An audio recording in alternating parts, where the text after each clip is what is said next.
Tied to a tree was the naked and mutilated body of a woman. Law enforcement officials arrived at the scene and launched an immediate investigation. Just as they began to question the victim's identity, they received a missing persons report from Tuscaloosa County for 29-year-old Samantha Payne, who was confirmed as the victim. At first glance, it appeared as if Samantha was part of a horrifying ritualistic sacrifice, but new clues would soon point investigators in a more disturbing direction. Was she indeed the victim of a ritual? Or was a more sinister story and a sadistic killer lurking in the shadows? Hello, and welcome back to M7 Crime Storytime, where we cover solved, unsolved, and twisted cases from around the world. Today, we dive into the disturbing case of Samantha Payne. Our case today takes us to Tuscaloosa County in western Alabama, a major center of commerce, education, and industry in the state. It's the fifth most populous county in Alabama, with a population of 227,000. Flanked by the Appalachian Mountains and the southern Gulf coastal plain, Tuscaloosa County is known for its rich geography and protected wilderness areas. It's also home to the University of Alabama, a top-tier institution and a major employer in the region. Like most other counties of its size, Tuscaloosa County has its fair share of crime. But as of 2023, law enforcement efforts have seen a significant drop in the crime rate. However, in the fall of 2015, Tuscaloosa County made headlines for a rather grisly murder that left the residents reeling. At 9 a.m. on Monday, November 9, 2015, a squirrel hunter named Jeffrey Elliand was making his way through the Talladega National Forest to the south of Tuscaloosa County. As he approached a dense forested area near South Sandy Road, he stumbled upon a gruesome sight. The naked, mutilated, and headless body of a woman was tied to a tree with barbed wire. Her head was lying about 14 feet from the tree. A distressed Jeffrey made a frantic call to the Tuscaloosa County Sheriff's Office, and deputies soon arrived at the scene. The violence of the crime shocked investigators. The woman's body appeared to be badly beaten and mutilated, showing signs of advanced decomposition. So much so that authorities knew it would be difficult to identify the victim. The body and the severed head were taken to the Tuscaloosa County Medical Examiner's Office. Investigators combed the area, hoping to make sense of the grisly event. At first glance, the scene looked like a sacrificial ritual made by a cult, but the lack of altars or symbols to mark the area made investigators rule out that theory. A search of the crime scene didn't reveal any clues. There were no tire impressions or visible drag marks. There were no personal belongings near the body, nor any identification documents or clothes. The lack of evidence made investigators consider another theory, that the victim had been attacked somewhere else and then transported to the forest to be killed. Investigators were puzzled by the utter lack of forensic evidence. But while the crime scene yielded nothing, two unexpected leads emerged back at the sheriff's office. That same day, investigators became aware of a missing persons report for a 29-year-old local woman named Samantha Payne. Her mother, Suzanne Payne, reported having last seen her daughter on Friday, October 30th, 2015. There was a strong possibility that the victim could be the missing woman. But the remains from the crime scene were so decomposed that the face couldn't be matched to Samantha's picture. The police would have to rely on the coroner's report to verify if their victim was Samantha Payne. Dr. Stephen Dunton performed the autopsy on the victim. He struggled to identify the victim and determine the exact cause of death. This was partly due to the decomposed nature of the remains, but also due to the extensive injuries and mistreatment the victim had suffered. This included 4 broken ribs and several lacerations with a sharp object all over the skin. Her fingernails and toenails, as well as several teeth, had been removed. However, the most puzzling discovery was that her internal organs were missing. Dunton couldn't determine if the victim's organs were removed by her killer or scavenged by wild animals. But given the way the body had been tied to a tree and decapitated, it was obvious this was a homicide. The coroner extracted DNA from the body and sent it to be tested against Samantha's family members. While Tuscaloosa County investigators waited for a positive identification, a sheriff's deputy from neighboring Hale County called in to report an interesting piece of information. Around 10 days ago, concerned residents near the Talladega National Forest had reported a suspicious vehicle abandoned along South Sandy Road. When the deputy had gone to investigate, he found a couple walking along the roadside and stopped to speak with them. The deputy told officers that the two people had identified themselves as 27-year-old Stephen George and 18-year-old Chili Bruce. They claimed they'd run out of gas and were forced to abandon their vehicle and walk home. But the deputy noticed their clothes were covered in blood. He searched the two people and found them carrying crystal. The deputy told investigators that Stephen and Chili had been arrested for drug possession and were being held at Hale County Jail. On the morning of November 10, 2010, investigators from the Tuscaloosa County Sheriff's Office paid Stephen and Chili a visit at the Hale County Jail. When asked if they knew a woman named Samantha Payne, both confirmed that Samantha was a friend of theirs. Investigators then asked the duo if they had any information about the remains found in the forest. In a surprising twist, both Stephen and Chili admitted that the body discovered in the forest was, in fact, Samantha's. On top of that, they also confessed to being involved in the ordeal leading up to her death. However, they insisted they were not responsible for killing her. They instead pointed the accusing finger at another friend, 31-year-old Michael David Belcher. Chili informed investigators that Michael and Samantha had once been in a relationship, but had remained friends after their breakup. On Sunday, November 1, 2015, Michael had decided to kill Samantha after she threatened to report him to the police for stealing her car. Chili also directed investigators towards crucial evidence by admitting that the car she and Stephen had abandoned near Talladega National Forest actually belonged to Michael. She said the car contained evidence to prove his involvement in the murder. Chili's statement gave investigators a starting point, but her cryptic responses also meant that there was more to the story than what she had admitted. Investigators got Stephen and Chili transferred to the Tuscaloosa Sheriff's County Jail, where they were charged for capital murder and held without bail awaiting further questioning. Michael's car, which had been impounded at Hale County, was also transferred to the sheriff's office in Tuscaloosa County. Upon running the vehicle registration number through the system, investigators found that their suspects were telling the truth. The car indeed belonged to Michael Belcher. Investigators also prepared themselves for a difficult task. They had to tell Samantha's family that their beautiful daughter had been ruthlessly killed. Samantha Christine Payne was born on October 30, 1986 in Dallas County, Alabama. She grew up in a loving family with her parents, Roy and Suzanne Payne, two brothers named Stephen and Jonathan, and a sister, Katrina. Her family described Samantha as kind-hearted and forgiving. She was really extra special.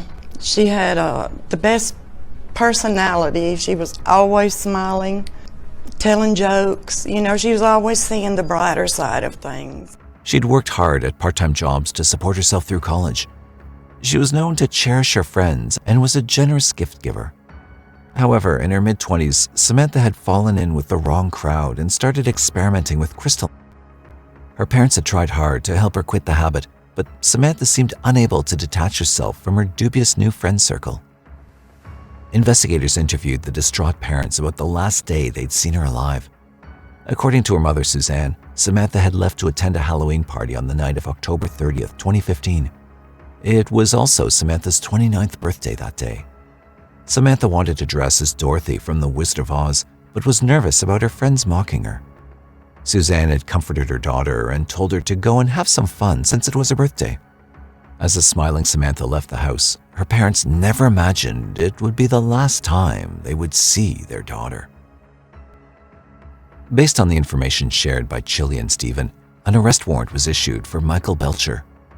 On November 11, 2015, he was brought in for questioning at the Tuscaloosa County Sheriff's Office. But Michael was uncooperative from the start. He denied any knowledge of Samantha's whereabouts and refused to answer any questions about his involvement in the murder. But it wasn't a dead end yet for the investigators. Stephen and Chili had already confessed to witnessing Michael kill Samantha, so investigators tried a new angle. They offered Stephen and Chili a plea deal of reduced punishment in court if they agreed to testify against Michael. They both agreed, and so began the chilling retelling of the events that had led to Samantha's murder. According to Chili and Stephen, on the night of Halloween, the two of them, along with Michael and Samantha, had continued their drug-fueled party long after midnight and into the next day. They were joined by two other friends, 22-year-old Alyssa Watson and 34-year-old Marcus George. On the evening of November 1st, 2015, all six of them were smoking meth at a motorcycle repair shop owned by Michael's father. The group often hung out at the shop and considered Michael their ringleader. When Samantha went to use the bathroom, Stephen suggested to the group that they steal Samantha's car. Stephen took the keys from Samantha's handbag and the three men drove off with the car. When Samantha returned, she seemed unconcerned about the men's absence, and neither did she notice her car was missing. Eventually, the men returned and they continued smoking meth. Stephen confided in Chili and Alyssa that they'd stolen the catalytic converter and battery from Samantha's car before setting it alight. It was much later, when they were about to leave, that Samantha noticed her car was missing and asked her friend about it. But everyone made a joke of the situation. Samantha got increasingly angry and impatient, and finally threatened to call the police on them.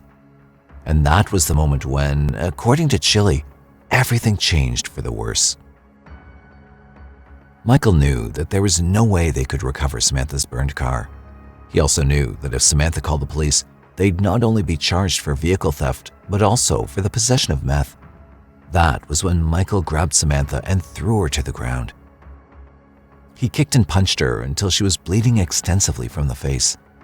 The group then bundled her into the trunk of Michael's car and drove around aimlessly for hours while Samantha cried in pain.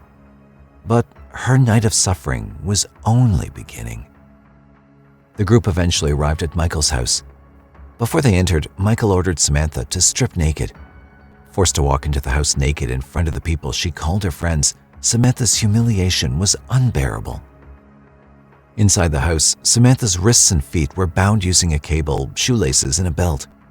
She endured another round of beating from the group, this time lasting for hours. In Chili's own words, letting Samantha live was not an option.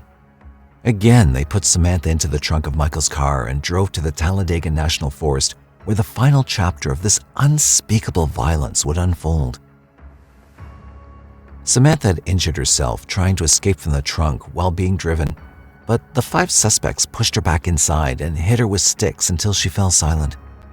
Once at the forest, they dragged her to the tree. Samantha used the last of her strength to scratch Michael's face and escape, but they caught her and hit her again and tied her to the tree using barbed wire. Chili recounted that throughout this horrendous ordeal, Samantha had begged them to stop and had promised to forgive them and never tell a soul if they let her go. But her inhuman tormentors ignored her pleas.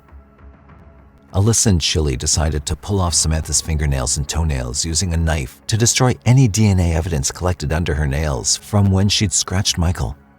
The women went a step further and even pulled out some of her teeth using pliers. All the while, Samantha continued to tell them she loved them and forgave them. The group then watched as Michael started to cut Samantha on several areas of her body. After enduring hours of torture, Samantha finally lost all her strength. That was when Michael plunged the knife into Samantha's neck and sliced her throat open. Investigators were disturbed by the graphic details provided by Chili and Stephen and the hours of suffering Samantha had endured. Determined to get her justice, investigators executed search warrants for Michael's home and car. In Michael's house, they found a car battery, just as Chili and Stephen had described. In Michael's car, they found women's clothing stained with blood. Samantha's parents provided DNA samples, and tests concluded that the body found in the forest was of Samantha. The blood on Chili and Stephen's clothes and the blood on the women's clothing from Michael's car also matched Samantha's blood. On November 13, 2015, the other two suspects, Alyssa and Marcus, were also arrested. Their statements matched those given by Chili and Stephen.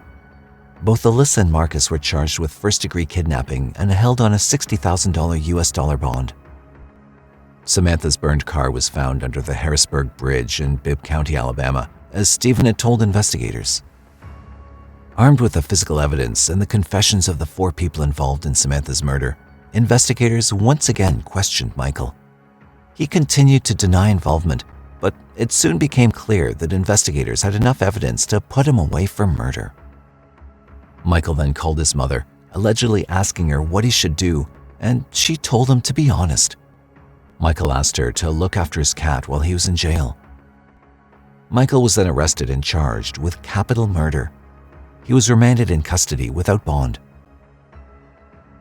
Before going to trial, investigators and prosecutors had to rely on the eyewitness statements of the 4 other suspects. Chili and Stephen had already agreed to a plea deal of guilty for a reduced sentence and to testify against Michael as key eyewitnesses. Michael agreed to plead guilty to the murder if he was granted the same plea deal as Stephen, but prosecutors denied his request outright. They wanted him to face the highest punishment possible in Alabama. Alyssa and Marcus continued to proclaim their innocence and turned down the plea deals offered by prosecutors. Both were released from jail after making their bond. On December 22, 2015, Judge Jim Gwynn found probable cause to keep Michael Belcher, Chili Bruce, and Stephen George in jail and have their cases heard in front of a grand jury. After hearing graphic details in court about the murder of Samantha Payne, a judge decided there's probable cause to keep the 3 suspects charged with capital murder in jail.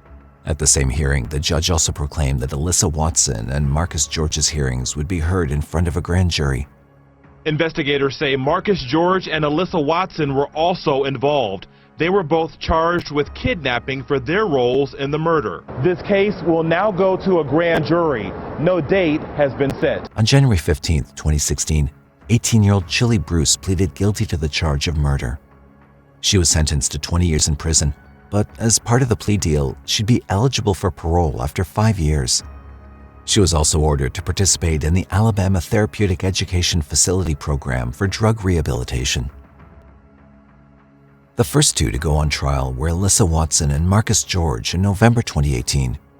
Having turned down the prosecution's plea deals, they both pleaded not guilty and claimed to have left the forest before Samantha's murder. But their gamble did not pay off.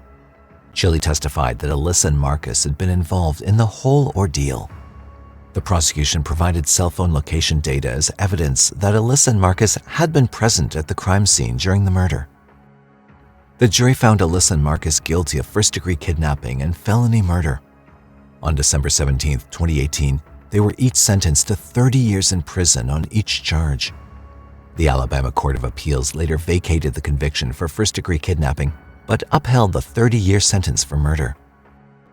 The families of Alyssa and Marcus pleaded for leniency as Alyssa was set to give birth to a baby boy and Marcus was a young father whose family needed him. Alyssa declined to speak at the trial, but Marcus apologized to Samantha's family and expressed regret for his poor choices. However, Samantha's mother, Suzanne Payne, in her address to the jury, described Alyssa and Marcus as 2 of the coldest and most evil non-human creatures that ever walked the earth, and hoped they'd forever be haunted by Samantha's voice pleading for mercy. Alyssa and Marcus are currently serving their sentence and are set to be released in 2048.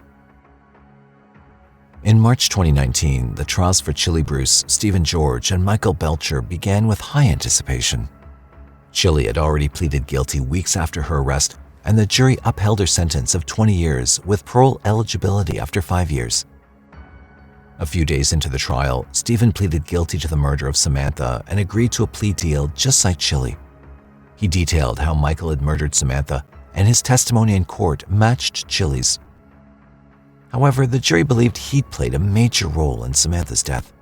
Stephen was the person who had suggested stealing the car and set the whole crime in motion. So, despite the promise of reduced sentencing, the jury found Stephen guilty and sentenced him to life in prison. He narrowly escaped the death penalty due to the plea deal. It was then the turn of Michael Belcher. The prosecution presented their arguments and painted Michael as the ringleader of the gang. Given the testimonies by Chili and Stephen, the prosecution argued that Michael had already intended to murder Samantha after the 3 men had stolen her car. His fear of being caught, fueled by his drug-induced rage, had led him to kill the young woman in such a violent manner.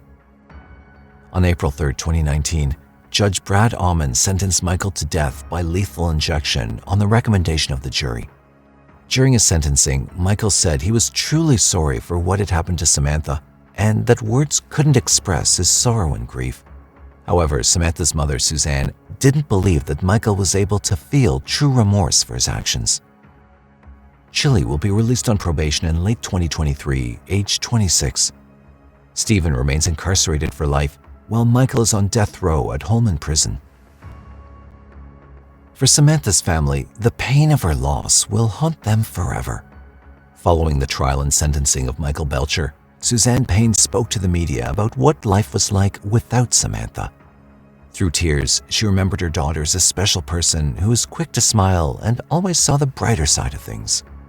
Both of Samantha's parents have described the loss of their daughter as a summer without the sun and a winter without the cold. They continue to feel her loss every Halloween when her birthday comes around, knowing that was also the last time they ever saw their daughter alive.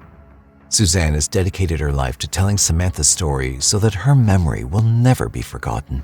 As long as I live, I will never let her be forgotten. I will tell her story anywhere and everywhere I can. Our case today highlights the dangers of placing one's trust in people who may not have the best intentions for us. From what friends and family have said about Samantha, she was the type of person who couldn't see the bad side to people, and that was what made her an easy target. In the end, her killers took advantage of her own good nature and naivete to end her life. So today we ask, do you believe that any of Samantha's killers have shown true remorse? Was justice served to each and every accused in the case? Let us know in the comment section below. And if you found today's video interesting, please consider subscribing to our channel, hit that like button, and share our